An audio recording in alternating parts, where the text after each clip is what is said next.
ये मैं क्या देख रहा हूँ? ये कैसे संभव हो सकता है? जहाँ उसने कल बीज बोए थे वहाँ बड़े बड़े ताजे और रसीले तरबूज लगे हुए थे।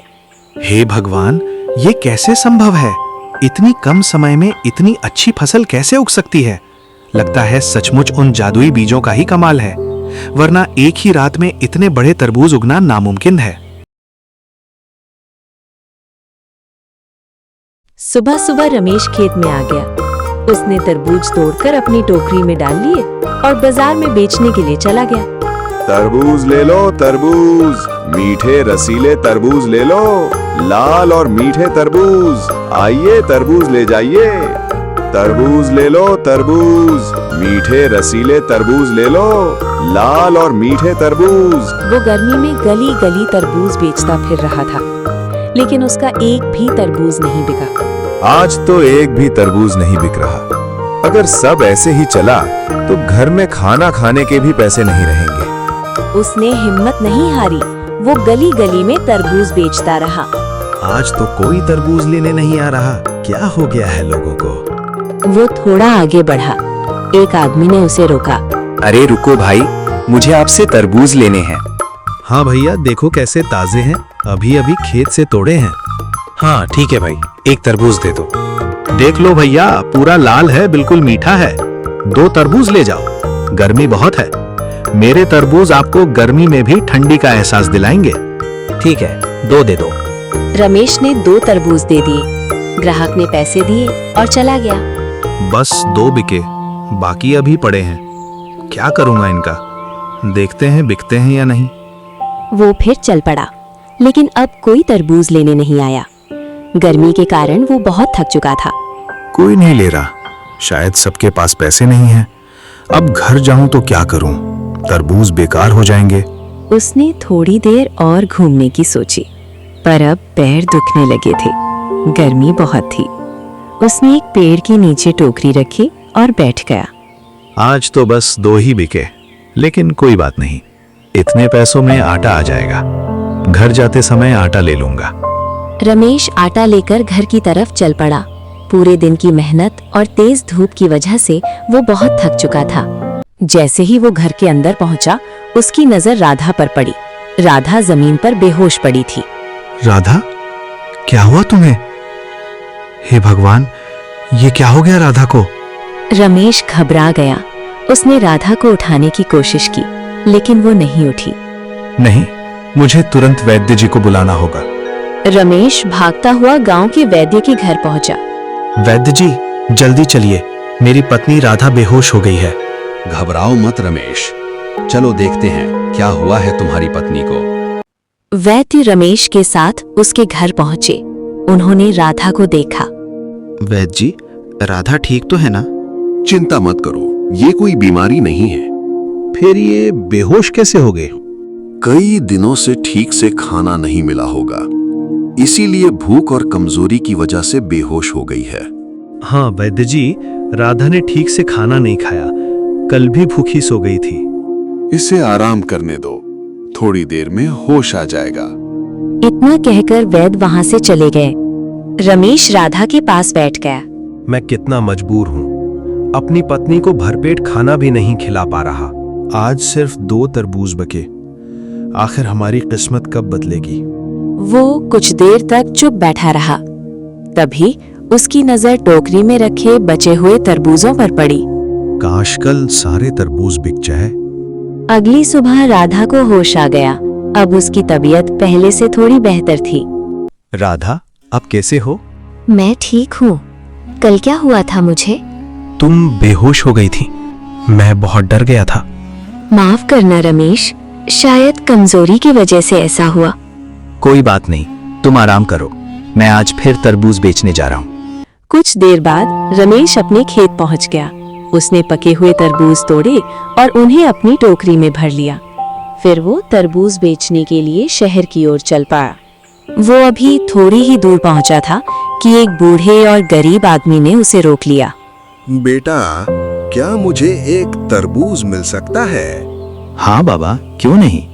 आपको कितने तरबूज चाहिए? बेटा, बस एक ही तरबूज चाहिए मुझे। ठीक है बाबा, 20 रुपए दे दीजिए।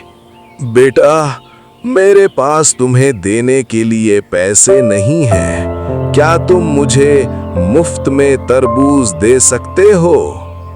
रमेश कुछ पल सोचने लगा। वैसे भी मेरे तरबूज कौन खरीदता है? कल भी ज्यादातर तरबूज बच गए थे। अगर ये बूढ़ा आदमी भूखा है तो इसे एक तरबूज दे देने में क्या बुराई है? कोई बात नहीं बाबा, आप ये तरबूज ले जाइए। धन्यवाद बेटा, तुम मुझे मुफ्त में तरबूज दे रहे हो। भगवान तुम्हारा भला करेगा। आजकल तुम्हारे जैसे लोग कम देखने को मिलते हैं। हाँ बाबा, ले जाइए। वैसे भी मेरे तरबूज कोई नहीं खरीदता है। बूढ़ा आदमी बहुत खुश हो गया। बेटा, तुमने मुझे मुफ्त में तरबूज दिया है। मैं भी तुम्हें कुछ देना चाहता हूँ। इतना कहकर बूढ़े आदमी ने अपनी जेब से कुछ बीज निकाले। बेटा, ये कुछ तरबूज के बीज हैं। इन्हें तुम अपने पास रख लो। ये किस चीज के बीज हैं? और आप ये बीज मुझे क्यों दे रहे हो? ये जादुई तरबूज के बीज हैं। इन्हें संभाल कर रखना। जादुई तरबूज के बीज? हाँ बेटा, एक दिन ये तुम्हारे बहुत काम आएंगे। इतना कहकर बूढ़ा आदमी वहां से चला गया। फिर उसने उन्हें अपनी जेब में रख लिया और आगे बढ़ गया। पूरे दिन वो गली गली घूमकर तरबूज बेचता रहा।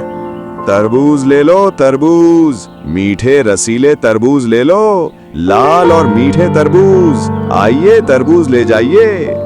लेकिन आज भी उसका एक भी तरबूज नहीं बिका। शाम होते होते वो बहुत थक गया। आज तो एक भी तरबूज नहीं बिका, और मिला भी तो क्या, ये कुछ बीज। वो एक पेड़ के नीचे बैठ गया और कुछ देर आराम करने लगा। पता नहीं ये बीज सच में जादुई है या नहीं। थोड़ी देर बाद वो उठा और अपने घर की ओर चल पड़ा। रमेश थका हुआ अपने घर की तरफ जा रहा था।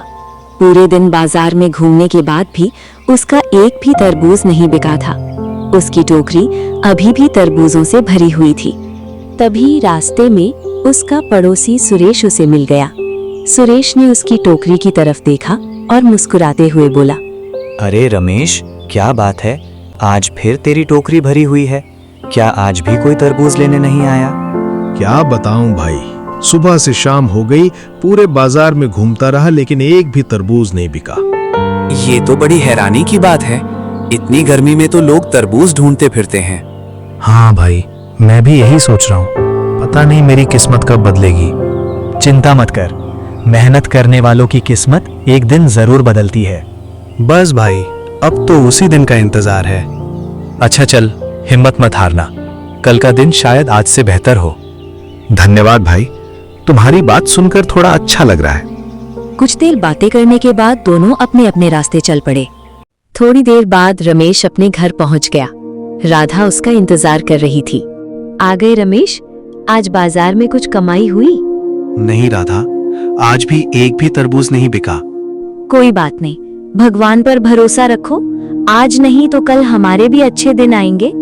लेकिन आज मेरे साथ एक अजीब बात हुई।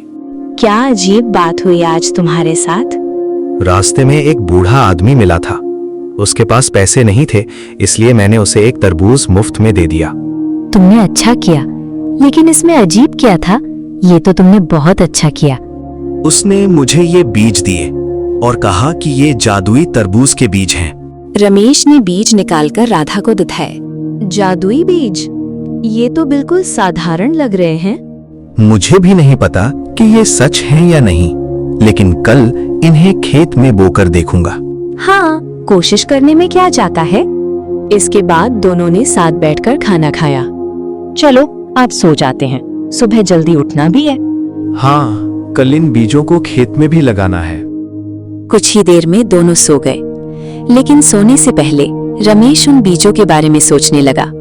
पता नहीं ये बीज सच में जादुई है या नहीं, लेकिन दिल कहता है कि इनमें कुछ खास जरूर है। अगली सुबह रमेश जल्दी उठ गया।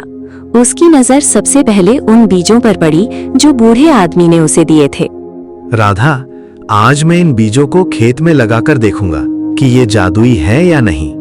हाँ, लगा दो, फिर पता चल जाएगा कि ये सच में जादुई बीज है या सिर्फ साधारण बीज है। ठीक कहा तुमने।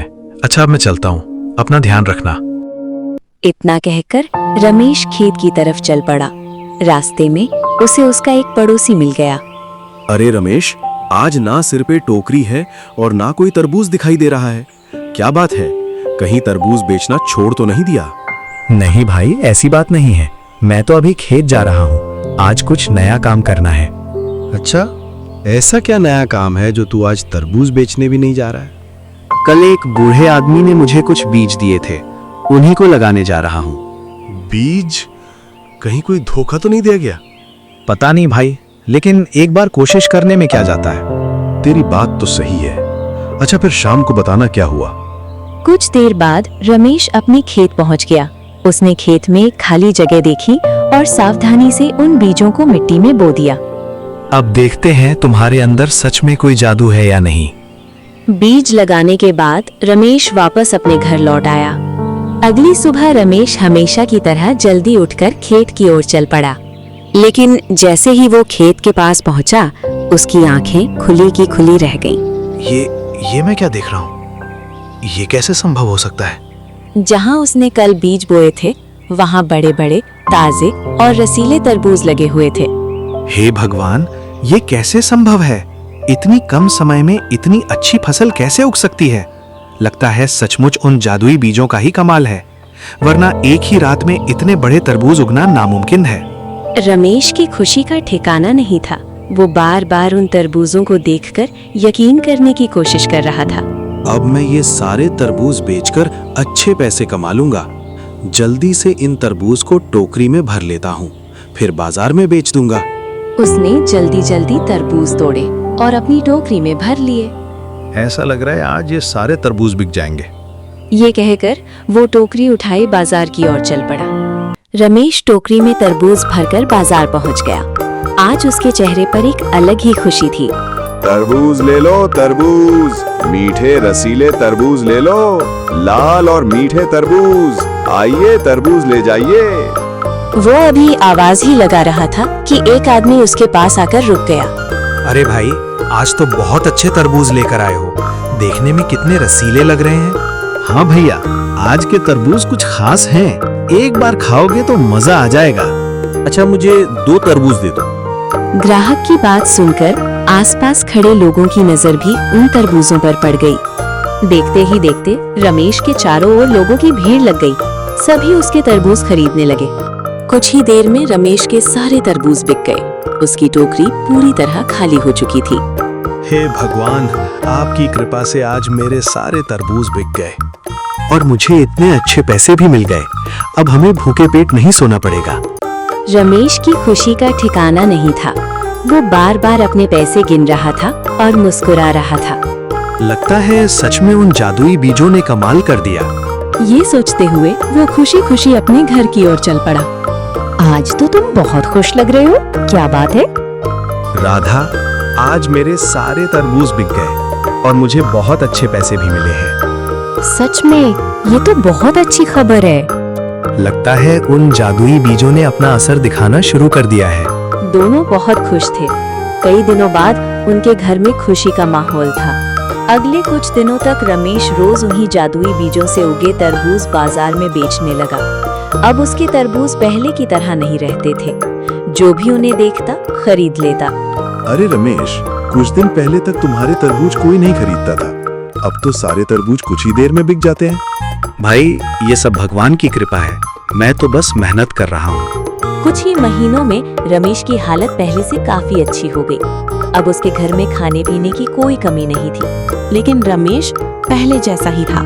उसके मन में किसी तरह का घमंड नहीं आया। एक दिन उसे रास्ते में वही बूढ़ा आदमी दिखाई दिया जिसने उसे जादुई बीज दिए थे। अरे बाबा, आप यहाँ क्या कर रहे हो? कैसे हो बेटा? तुम्हारे तरबूजों का क्या हाल है? बाबा, आपकी वजह से मेरी जिंदगी बदल गई। उन बीजों ने कमाल कर दिया। नहीं बेटा, ये सब तुम्हारे अच्छे कर्मों का फल है।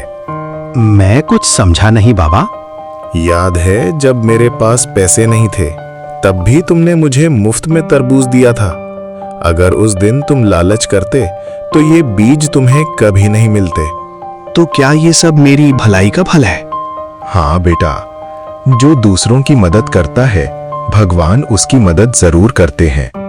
बाबा, आपने मुझे बहुत बड़ी सीख दी है।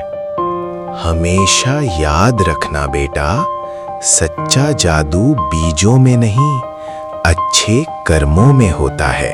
इतना कहकर बूढ़ा आदमी वहां से चला गया। रमेश काफी देर तक उसकी बातों के बारे में सोचता रहा। उस दिन के बाद रमेश ने कभी किसी जरूरतमंद को खाली हाथ नहीं लौटाया। जब भी कोई गरीब या भूखा उसके पास आता, वो उसकी मदद जरूर करता। सच ही कहा था बाबा ने, सच्चा जादू अच्छे कर्मों में ही होता है। और इसी तरह रमेश का भाग्य हमेशा के लिए बदल गया।